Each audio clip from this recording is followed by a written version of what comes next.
በድንግልና ለመኖር የሚጠቅሙን ዘዴዎች።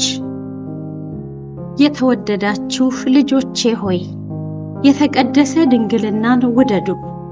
ድንግልናን እንከን የሌለበት አድርጎ ለመጠበቅና በቅድስት ድንግል ማርያም ልዩ ጥበቃ ስር ለማዋል ማናቸውንም ዘዴዎች ተጠቀሙ። በተለይም ስሜቶቻችሁን ተቆጣጠሩ። ሁሉንም ጸጋዎች ለማግኘት ጸሎት አስፈላጊ ከሆነ በተለይ ድንግልናን የሚዳፈሩ ፈተናዎችን ማሸነፍ ያስፈልጋል። ሁልጊዜና በሁሉም ስፍራ ጸልዩ፣ ብዙ ጸልዩ። ጠዋትና ማታ እንዲሁም አልፎ አልፎ ሰላም ለኪ የተሰኘውን ጸሎት 3 ጊዜ መድገም አይበቃም።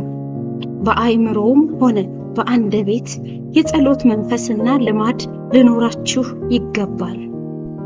ትንሽ የሚጸልይ በተበታተነ ልብ የሚጸልይ እና ለቅዱስ ቁርባን ያለውን አስተንትኖና ጉብኝት በቸልተኝነት የሚፈጽም ወጣት ሳይ ይህ ወጣት ከወዲሁ በብልሹነት ኃጢአት ውስጥ ወድቋል ወይም ይወድቃል እላለሁ።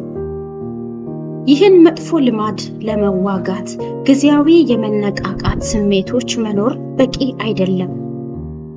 ፈተና ይመጣል፣ በጽናት አትዋጉትምና ታወላውላላችሁ።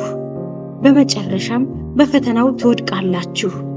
ከዚህም የተነሳ ተስፋ ትቆርጣላችሁ።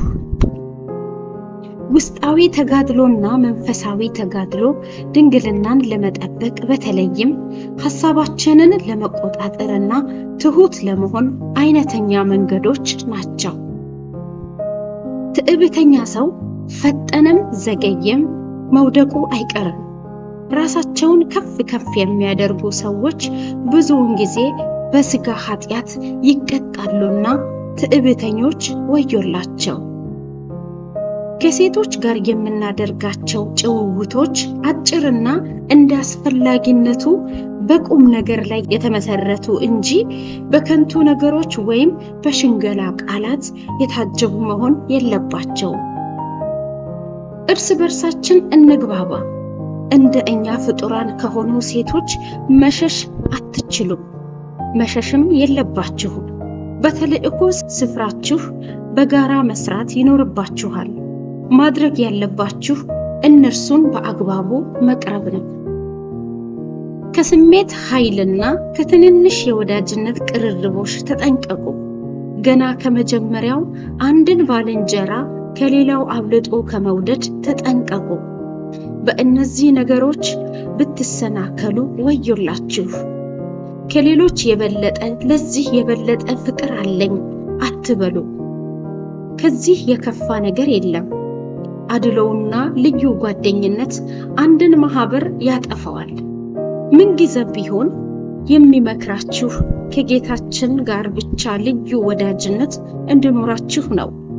ምክንያቱም ከእርሱ ጋር ስንሆን አደጋ የለም። ፈተናዎቻችንን ለማስወገድ አእምሮአችንን በጥሩ ሐሳቦች መሙላት፣ ለምሳሌ የጠዋቱን አስተንትኗችንን ማስታወስ፣ ጥሩ ነገር መመኘት፣ መንፈሳዊ ሱታፌ ማድረግ፣ አጭር ጸሎት ወይም ምልጃ ማቅረብ ወዘተ ያስፈልገናል። አስተሳሰባችን እንደ እሳተ ገሞራ ነው። በጥሩ ነገሮች ካልሞላነው በብዙ የሞኝነት ነገሮች ይሞላና ወደ ውጭ ይፈሳል። ስለዚህ ሐሳባችንን መግታት አለብን። በመናለማቸው ነገሮች ሁሉ አንሸነፍ። ሐሳባችን እንዳይበታተን እንጠንቀቅ። ያለበለዚያ ወዮልን። ሁሉን ነገር የማየት ባህሪያችንን እንግታ። የተፈቀዱ ነገሮችን በተመለከተ ራሳችንን የማጎሳቆል ባህሪ በመላበስ አይናችንን ካልተፈቀዱ ነገሮች ለማንሳት ዝግጁ እንሆናለን። ሰዎች ምኞቶቻቸውን ሁሉ ለማሳካት እንጂ ስሜቶቻቸውን ለመግታት ወይም ራሳቸውን ለማጎሳቆል ካልፈለጉ ማለትም በሁሉም ነገር ስሜቶቻቸውን ለማርካት ከፈለጉ በንጽህናና በድንግልና ለመቀጠል አይችሉም። ሁልጊዜ እነዚህን ነገሮች ማስወገድ ያስፈልጋችኋል። ምክንያቱም እነዚህ ፈተናዎች በእድሜ የገፉትንም ሰዎች ያሰቃያሉ። ቅዱስ ዮሴፍ አለማኖ ሆይ ለምንልን።